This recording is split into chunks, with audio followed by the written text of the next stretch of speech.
Then it was 1999. My father asked me to go to India to see Sai Baba. So when my dad said, "This is God," I found it very, very hard to believe. I actually thought he had lost the plot and was a little bit crazy.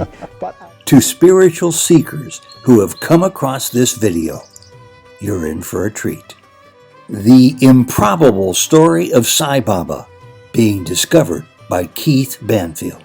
he's transformed my life in so many different ways, in so many different aspects. I think if I look at it spiritually, he's definitely helped me to grow spiritually. And as a Catholic, he's helped me to have a great appreciation and love for Jesus and all other religions as well. It's amazing how he manages to do that. Keith Banfield said Sai Baba knew his past, present, and future.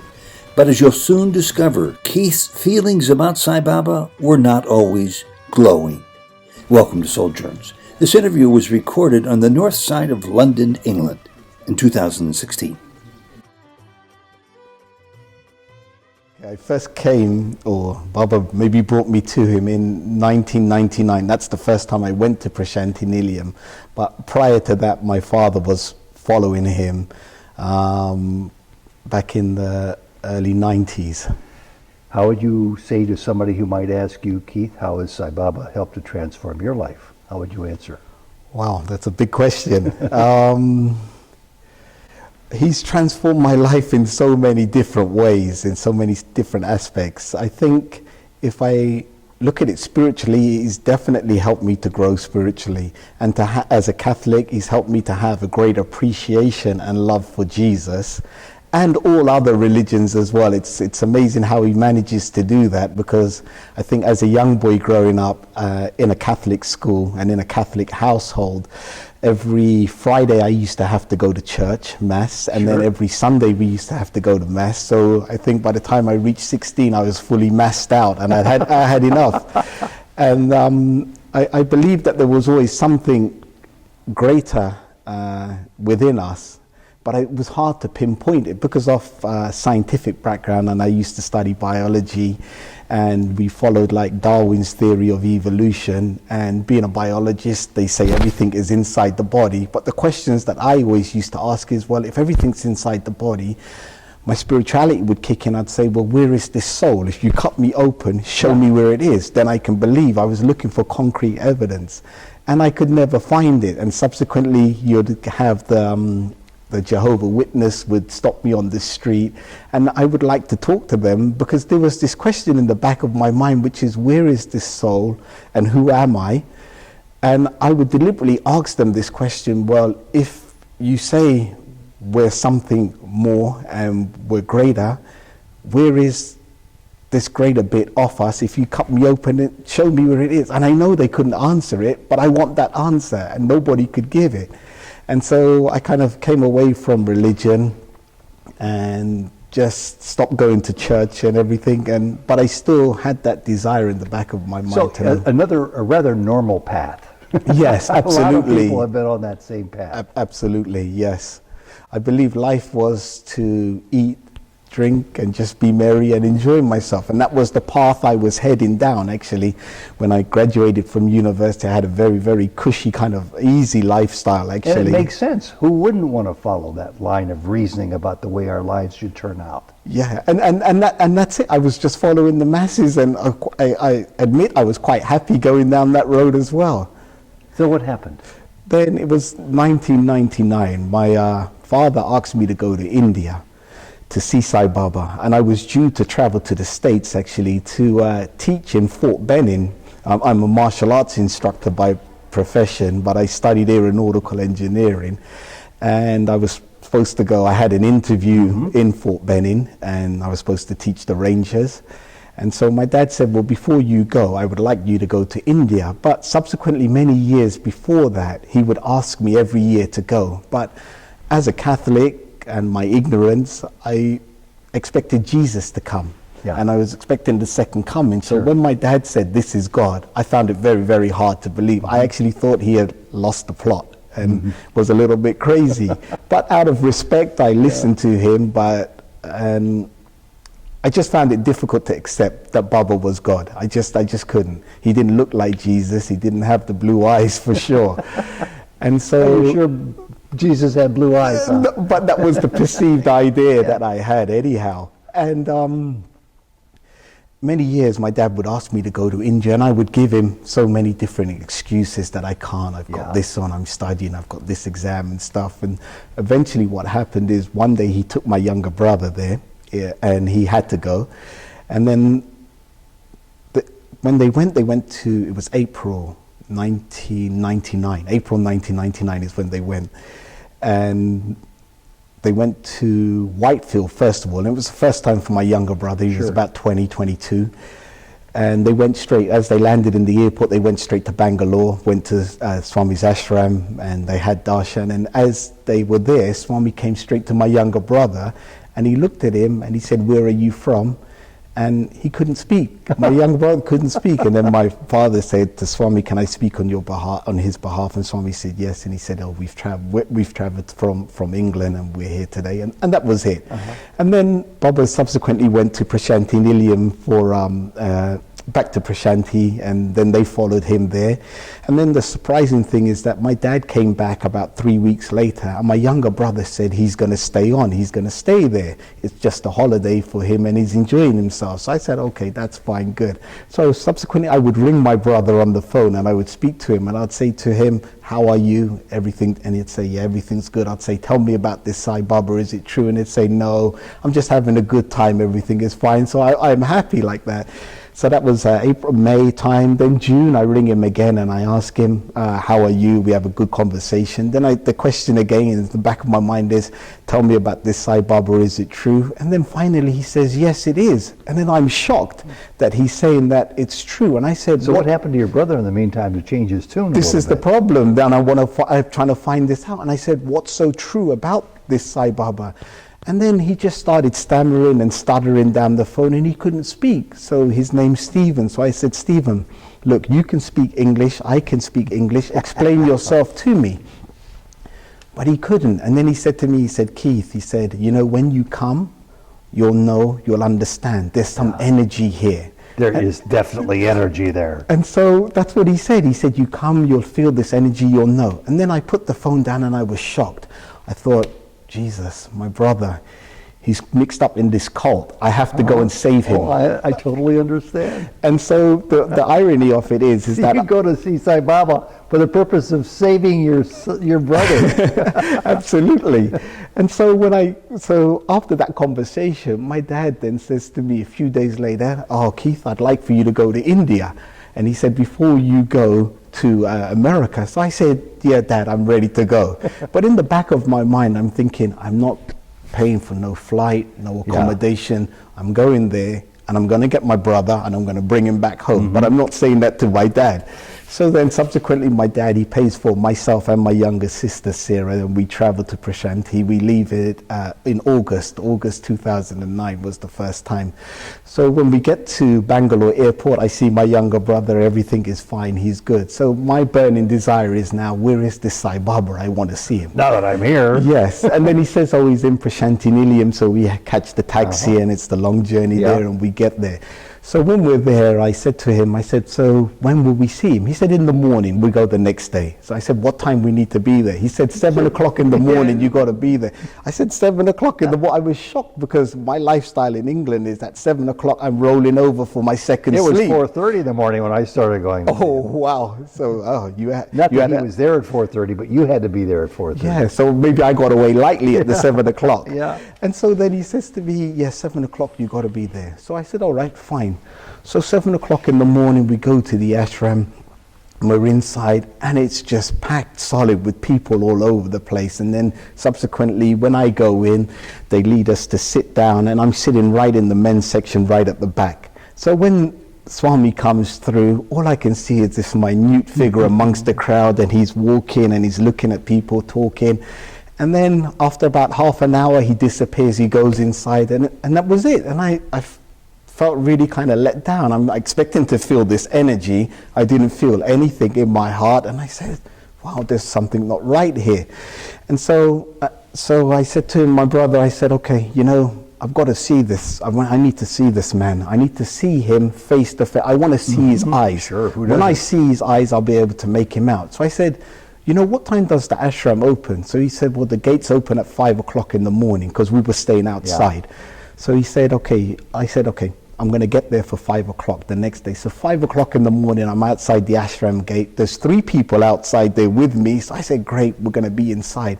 When I get up front, so when I go inside the ashram and I sit down, and it's packed with people. And I'm thinking, where did all these people come from? I was the third person outside the gate. From inside the ashram. Yeah, exactly. I didn't know there was accommodation. So subsequently they made me sit, because there was a festival, Onam festival.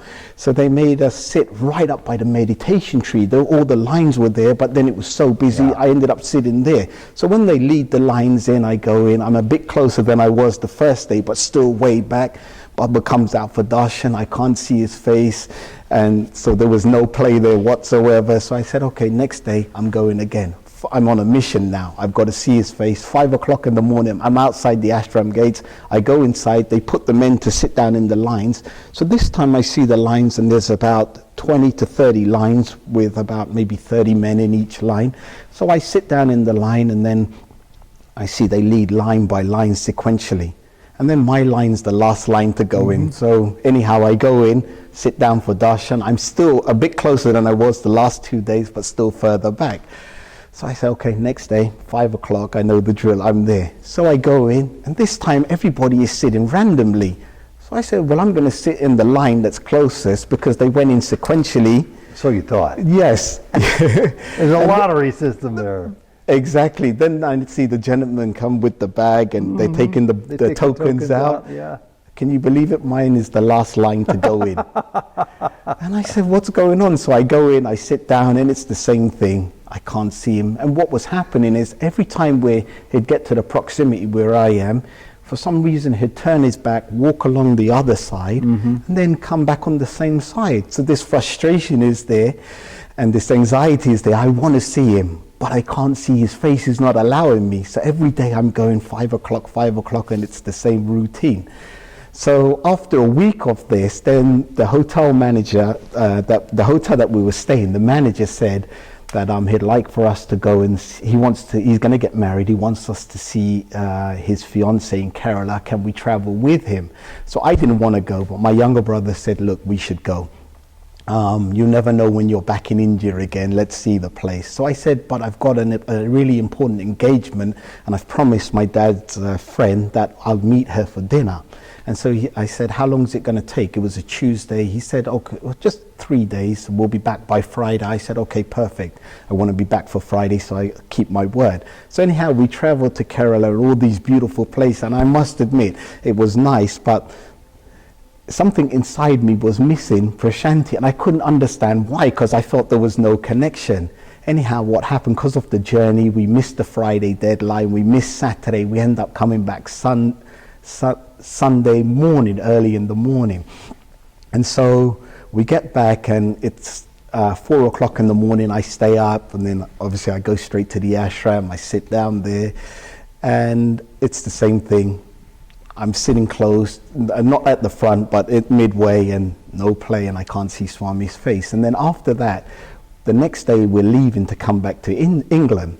So we had to confirm our tickets at the Air India office in Bangalore. So myself and my younger brother, we traveled back to Bangalore, and I left my little sister there, and she said she'll stay there, and I'll meet her back in the evening when we get back. So we got the bus, went to Bangalore. It was about 4.5 hours one way. We get to the Air India office, confirm the tickets, coming back. We're in the bus station in Bangalore, but it's not like a kind of Western bus station. It's all haphazard. So we missed the last bus back back, which was supposed to be at 8 o'clock.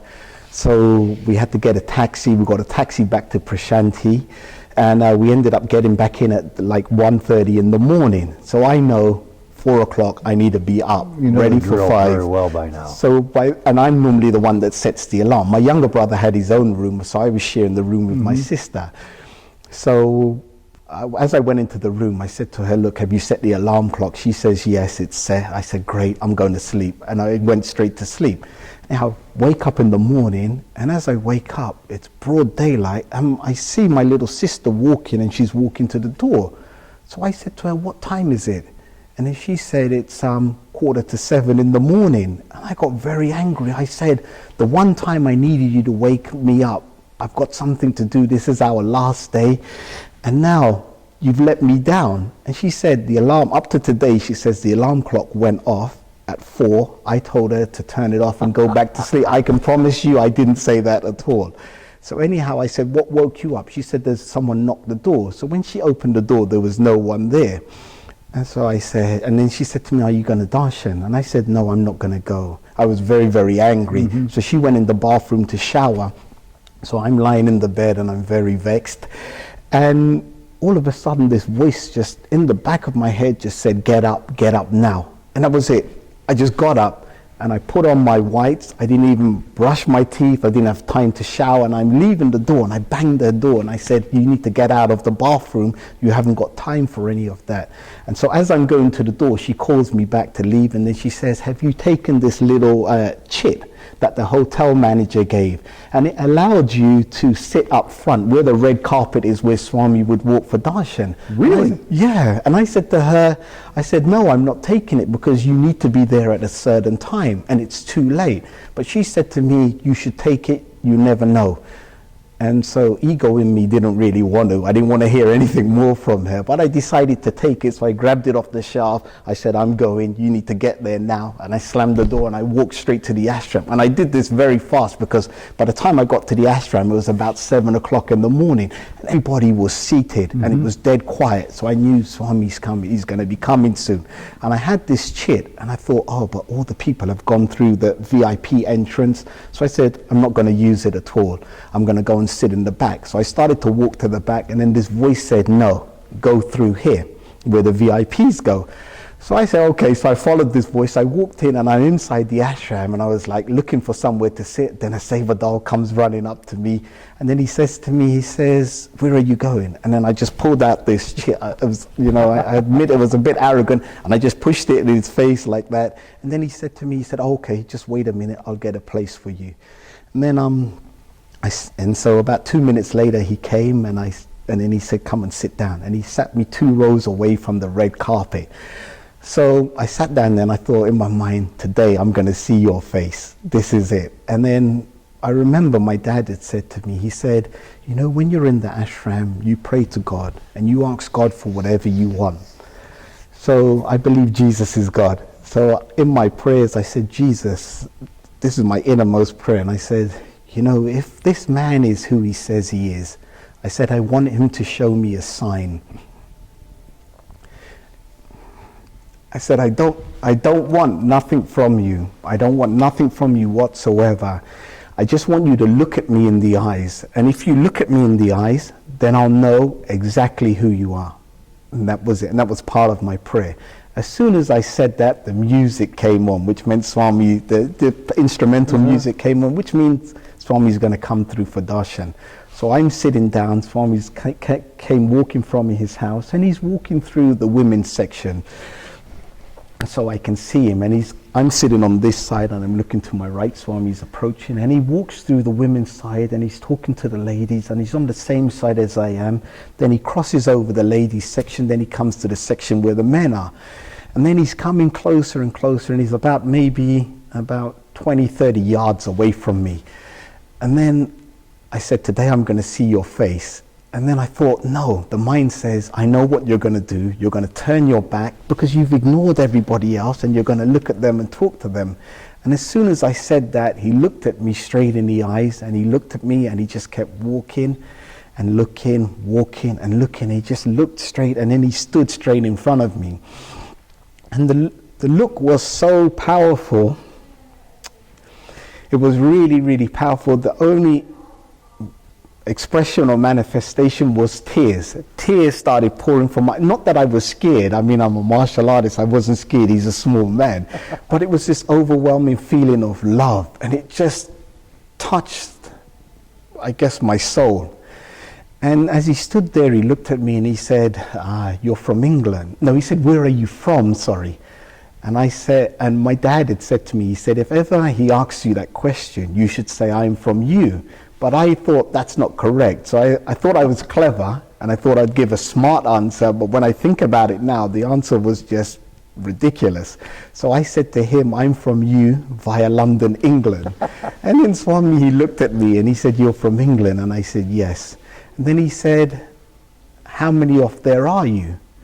And so I said 2, because in the morning, because of the rush, I had left, my sister had come, and I forgot to knock my little brother to wake him up to tell him to go. So I said 2. And then he stood there and he was like he was assimilating the information, and then he walked off, and then he turned back and he looked at me and he said, go. And so I got scared, because when he said go, I said, oh my God, he's kicking me out of the ashram, but I don't want to go. So I sat there, and then all the men around me are pulling me up. They're telling me, you have to go, you have to go. And I'm thinking, go where? I don't want to go. I want to stay. And then they said, no, go meant go for the interview. Yeah. And then so Sevadar leads me, and I sit down outside the interview room, and I'm just getting myself composed together. And then I see my little sister comes, and she sits down, and she saw I was crying. I start crying again, and all these tears start coming again. And so Swami then, after about half an hour, he leads everybody into the interview room, and that's where we had an interview with him. Oh, what a beautiful story. So it's quite a long story. There's quite a lot more to it, but that's the essence. But that is the point where he changed. That was the turning point for me in my life, 100%, a complete U-turn. He's in that interview room, you know, I thought he was a con man. I thought he was a magician. I'd seen a documentary where he would, so-called, they had said he would pull manifest objects from his hand, and he'd pull it from his sleeve, and it'd have pellets in his fingers where he'd crush and make this vibhuti and put it. But when we were in the interview room, we sat down there, and he stood right next to me, right by the side. I was sitting down. There was about 18 of us in the room, and ladies sat on the right, men sat on the left. And he stood right next to me, and he just went like this. I'm sitting on the floor. I'm an engineer. I can see his hand. He goes like this. There's nothing underneath it because it's right there. Then all of a sudden turns, and then this powder appears. So I put my hand up. He turned his back. He gave it to the women. And then he pulls his sleeve up and he does it again. Like that. So I'm looking. I can't see anything. Next thing, boom, the vibhuti appears in his hand. So I put my hand up again. He turned his back and gave it to the women. I said, okay. And from that experience, my mind was gone. I was thinking there's no science in this world can explain what I've just seen, what I've just experienced, what I've just witnessed. You're not the only one crying here, by the way. No, of course. Somebody else has heard this story before, and they're really happy for you. Yeah. And then subsequently when he sat down in the chair, and then he started to speak, and the first 20 minutes I was in a daze. I said, you can't explain what I've just seen. And you know what you don't understand, you begin to deny. And then so when I come through, he's speaking to a doctor, and he says, doctor, that bracelet on your hand, it's no good, give it to me. So I watch the doctor roll up his sleeve, and he's got this gold bracelet, and it has a solid gold plate with the Om symbol on it, and it's filled with gold links. And so Swami says, give it to me. So Swami takes it, he puts it in his hand, he holds it like that, blows on it. When he opens his hand, the solid gold plate has disappeared, and it's just filled with the gold links. How has he done this? And everybody is looking, and I just can't believe what I'm seeing here. So he gives it to the doctor, and he says, doctor, this is better for you, you keep this. Wow. And then he's talking to the people, and then Swami, he looks at me, then he says to me, are you from England? So I said, yes. And then he points to my little sister, and he says, who is she? And I said, she's my little sister.